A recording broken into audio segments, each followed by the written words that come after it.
వృషభం వారికి గనక చూసుకున్నట్లయితే మీకు ఈ సంవత్సరం 6వ నెల వరకు 2వ స్థానంలో ఉంటాడు గురువు. 6వ నెల తర్వాత నుంచి 3వ స్థానంలో ఉంటాడు. మరి ఈ సంవత్సరం మీకు కలిగేటువంటి మంచి ఫలితాలు, జాగ్రత్తలు ఏమిటి అనేటువంటి విషయాలు చెప్తుంది నేనైనప్పటికీ చెప్పిస్తుంది సాక్షాత్ లలిత అమ్మవారిగా భావిస్తూ. ఈ గురుగ్రహం వృషభ లగ్నానికి సహజంగానే పాపి. అందుకే చూడండి, ఎనీ వృషభ లగ్నం వాళ్ళని కనుక మీకు ఏమంటే మీ మాస్టర్ గారు చెప్పేది ఇంకా సాటిస్ఫాక్షన్గా ఉండదు, ఇంకా ఏదో ఇన్డెప్త్ అనాలిసిస్ చెప్తే బాగుందని ఎక్కడో ఆశ మీకు మిగిలిపోతుంది, ఎక్కడో అసంతృప్తిగా ఉంటారంట. అవును, ఎస్ అని అంటారు 99.9% పీపుల్.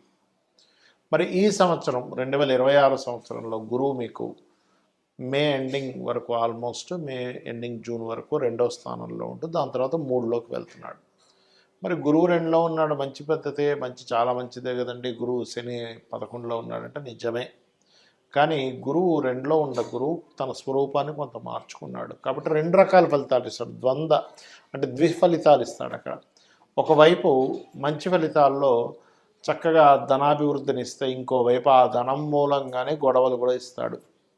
అది ఫ్యామిలీ మెంబర్స్లో ఉండేటువంటి ఫ్యామిలీ బిజినెస్ల పరంగా కానివ్వండి, ఎవరికైనా సరే అప్పు ఇవ్వడం వల్ల కానివ్వండి, వీటి వల్ల ఇస్తాడు. మరి జూన్ నుంచి 3వ స్థానంలోకి వెళ్తున్నాడు. 3వ స్థానంలో ఉండేటువంటి గురువు ఎప్పుడు కూడా ఏమిటి అంటే కొన్ని గతంలో ఏర్పడినటువంటి కొన్ని డిస్టర్బెన్సెస్ క్రియేట్ చేయడము, కొన్ని అగ్రిమెంట్స్ చేసుకుని ఇట్లాంటివి ఇస్తాడు. కానీ ఇక్కడ ఈ మూడో స్థానంలో, ఉచ్చ స్థానంలో ఉండేటువంటి గురువు ఎంత చక్కగా అగ్రిమెంట్స్, సంధి కుదర్చడము, అన్నదమ్ముల మధ్యన సఖ్యత ఏర్పరచడము, కొంతమంది పండితులకు పరిచయాలు చేయడం ఎంత గొప్పగా ఇస్తాడో, ఎట్ ఏ సేమ్ టైం ఈ 3వ స్థానంలో ఉన్నాడు కాబట్టి ఇక్కడ మీకు పర్టికులర్గా మీ మిథునం, మీ వృషభ లగ్నం వారికి లేదా వృషభ రాశి వారికి కొన్ని మాట్లాడేటప్పుడు కొన్ని మిస్అండర్స్టాండింగ్స్ అవ్వడం, లేకపోతే మీరు మంచి చెప్పినా అసలు అవతల వాళ్ళు దాన్ని ఇంకో కోణంలో ఆలోచించడం, అబ్బా మనకే నీతులు చెప్తున్నాడు అన్నట్టుగా ఆలోచించడం, ఇలాంటివి జరుగుతూ ఉంటాయి.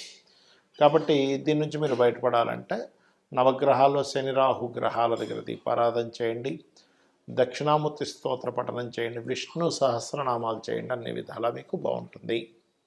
అయితే ఎవరి జన్మజాతక చక్రంలో అయినా కానీ గురువు స్థితి బాగుంటే ఎటువంటి ఫలితాలు వస్తాయి, గురుస్థితి బాగోకపోతే ఎటువంటి ఫలితాలు వస్తాయి, ఏ జాగ్రత్తలు తీసుకోవాలి? గురుగ్రహాన్ని మనకి జ్యోతిష్ శాస్త్రంలో కానీ, నాడీ జ్యోతిష్ శాస్త్రంలో కానీ, నాడీ శాస్త్రాల్లో కానీ జీవుడుగాను చెప్పారు. అదేవిధంగా దేవతా అనుగ్రహము, గురువు అనుగ్రహం కూడా చెప్పారు. కొంతమంది జీవితాల్లో చూడండి, వాళ్ళకి మంచి గురువులు దొరుకుతారు, చాలా మంచి మంత్రోపదేశం జరుగుతుంది, వారికి మంచి మార్గాన్ని చూపిస్తారు. వాళ్ళని వీరు కలిసినప్పటి నుంచి వాళ్ళ లైఫ్ కూడా చాలా చక్కగా మారుతుంది కూడా. మరి కొంతమందిని కలిసినప్పటి నుంచి ఏమైపోతుంది అంటే వారికి అన్నీ కోల్పోవడం, అంటే వారు కొంత మభ్యపెట్టి వాళ్ళ గురించి ఖర్చు పెట్టి చేసుకొని, లేదా వాళ్ళ గురించి ఒక రకరకాలుగా చేసేసుకొని అన్నీ వాళ్ళ ఆస్తులు కూడా రాయించేసుకున్న గురువులు నేను చూశాను. అలా జరుగుతుంది. ఎందుకు కారణం ఏమిటంటే మన యొక్క జన్మజాతకంలో జూపిటర్ స్థితి బాగోకపోతే ఇక్కడ 2 విషయాలు, మంచి గురువు దొరకకపోవడము జరుగుతుంది, మంచి గురువు దొరికినా మనం తిరస్కరించడం జరుగుతుంది. జూపిటర్ కనుక బాగోపోతే ఇది బాగా అర్థం చేసుకోండి. మంచి గురువు దొరికాడు కానీ మీకు ఆయనలో 100 మంచి గుణాలు ఉన్న ఒక్క నెగిటివ్ పాయింట్ పట్టుకుని, అమ్మో ఈయన దగ్గర ఈ నెగిటివ్ ఉందని బయటకు వచ్చేస్తాం తెలియకుండా. అది ఎందుకంటే మీకు అది ఆ సమయంలో ఆ గ్రహము, ఆ యొక్క దేవత, మీ యొక్క సమయము ఆ రకంగా మీకు కనబడేలా చేస్తుంది.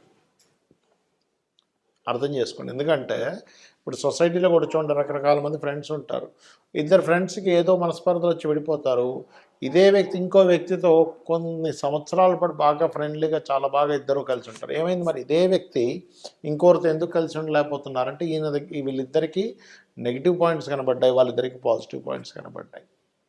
అయితే మీ జన్మజాతకంలో కనుక గురువు బాగా పాపకత్తిరిలో ఉన్నాడు అనుకోండి, అంటే శని రాహులతోని లేకపోతే పాపగ్రహ నీచబడ్డ గ్రహాలతోని ఉన్నప్పుడు మీరు పూర్వజన్మల్లో గురువుకి ఏదో ఇబ్బంది పెట్టారు. అంటే ఏంటి? గురువులు అంటే ఎవరు?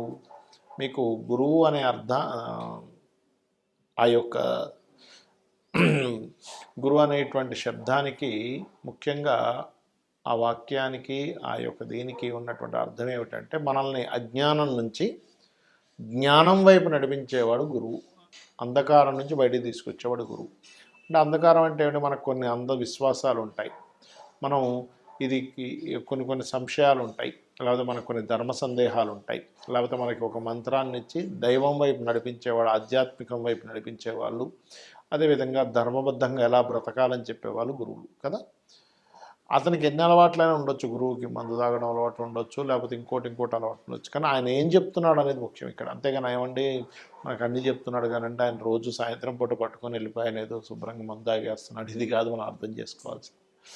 ఎందుకంటే వాళ్ళ అలవాట్లు వేరు, వాళ్ళు దైవం పట్ల ధర్మం పట్ల ఎలా ఉన్నారు అనేది ముఖ్యం. ధర్మంగా ఉండాలని చెప్తుంది శాస్త్రం. అయితే ఇక్కడ ఎవరికైనా మీ జన్మజాతకంలో జూపిటర్ గ్రహం గనక పాడైనట్లయితే దైవానుగ్రహం కూడా లోపిస్తుంది. గురువు అనుగ్రహం లేకపోతే దైవానుగ్రహం కూడా ఉండదు అని చెప్తూ ఉంటారు శాస్త్రంలో. అప్పుడు దైవానుగ్రహం పెంచుకోవడం కోసం మీ జన్మజాతకంలో 9వ అధిపతి మరియు గురువు వీరిద్దరూ ఎక్కడున్నారు, ఎలా ఉన్నారు అనేటువంటి చూడాలి, గుర్తుపెట్టుకోండి. 9వ అధిపతి గురువు. ఇక రెండవ విషయం ఏమిటి అంటే ఇక్కడ ఈ యొక్క జూపిటరు కొన్నిసార్లు మీ యొక్క లగ్నాలకి శుభుడు అవ్వడు, ఒక్కోసారి పాప అవుతాడు. అంటే అలాగా ఏ లగ్నాలకి? మకర లగ్నానికి, కుంభ లగ్నానికి, అదేవిధంగా మిథునానికి, మరియు కన్యకి, వృషభానికి, తులకి, ఈ లగ్నాలకి గురువు శుభుడవ్వడు, పాప అవుతాడు. కానీ మిగతా 6 లగ్నాలు ఉంటాయి. ఏమిటవి? గురుగ్రహమైనటువంటి గురు లగ్నాలకి అంటే ఏమిటవి? మేషము, కర్కాటకము, సింహము, అదేవిధంగా వృశ్చికము, ధనుర్మీన లగ్నాలు. ఈ లగ్నాలకు గురువు శుభుడై మంచి పొజిషన్లో ఉంటే ఏమవుతుంటుందంటే వీళ్ళకి గురువు మంచి పొజిషన్లో ఉన్నందుకు మీకు కలిగేటువంటి ఫలితాలు చాలా అద్భుతంగా ఉంటుంది. అంటే మంచి మంత్రం తొందరగా సిద్ధించడము, మంచి గురువులు మీకు పరిచయం అవ్వడం, గురువు ద్వారా మీకు కలిసి రావడం, తక్కువ ఖర్చు పెట్టి. ఇప్పుడు అందరికీ అదే గురువు, అందరికీ మీ అందరూ మీ పూజ చేసుకోవాలి, హోమం చేయాలంటే ఇన్ని వేలు ఖర్చు పెట్టండి అంటే ఆయన దగ్గరికి వెళ్ళేసరికి నీకు ఎందుకు డబ్బులు రా, వచ్చేసే నీకు ఫ్రీగా చేస్తా అంటాడు. అంటే ఏమిటి? గురువు గనక మీ జన్మజాతకంలో బాగుండి మీ లగ్నానికి శుభుడైతేనేమో వాళ్ళ నుంచి అన్నీ ఫ్రీగా మీకు లభిస్తూ ఉంటాయి, చాలా ఉచితంగా లభిస్తూ ఉంటాయి, గుర్తుపెట్టుకోండి. అలా కాకుండా మీ లగ్నానికి పాపయి మరలా ఇంకా ఆయన పాప సంబంధం కలిగి ఉంటే అప్పుడు సరిగా ఉండదు. ఇది మనం అర్థం చేసుకోగలగాలి. మరి దీన్ని ఎలాగ తొలగించుకోవాలి? గురుమంత్రం, ఏదైనా గురువు దగ్గర మంచి గురుమంత్రం తీసుకోవడం, గోసేవ చేయడం, దత్తాత్రేయుడి యొక్క స్తోత్ర పఠనం చేయడం, ఓం ద్రాం దత్తాత్రేయాయ నమః అని చేసుకోవడం, లేదా జయ గురుదత్త, శ్రీ గురుదత్త, లేనట్లయితే దిగంబర శ్రీ పాదవల్లభ దిగంబర అనే మంత్రం చేయడం, పసుపు కానీ గంధం కానీ ఇలాంటి పదార్థాలని మీ యొక్క ఆలయంలో దేవతా కైంకర్యం కోసం భక్తి శ్రద్ధలతో ఇవ్వడం, ఎక్కువగా శనగలు దానంగా ఇవ్వడం, గురుగ్రహంతో ఏ పాపగ్రహాలైతే కలిసాయో ఆ పాపగ్రహ సంబంధించినటువంటి దానాలు ఇవ్వడం, ఇవన్నీ చేయడం ద్వారా మీకు గురుదోషము పోయి దేవతా అనుగ్రహం కలుగుతుంది, అమ్మవారి యొక్క అనుగ్రహం కూడా కలుగుతుంది, మీ జీవితం అద్భుతంగా సాగుతుంది. శ్రీమాత్రే నమః.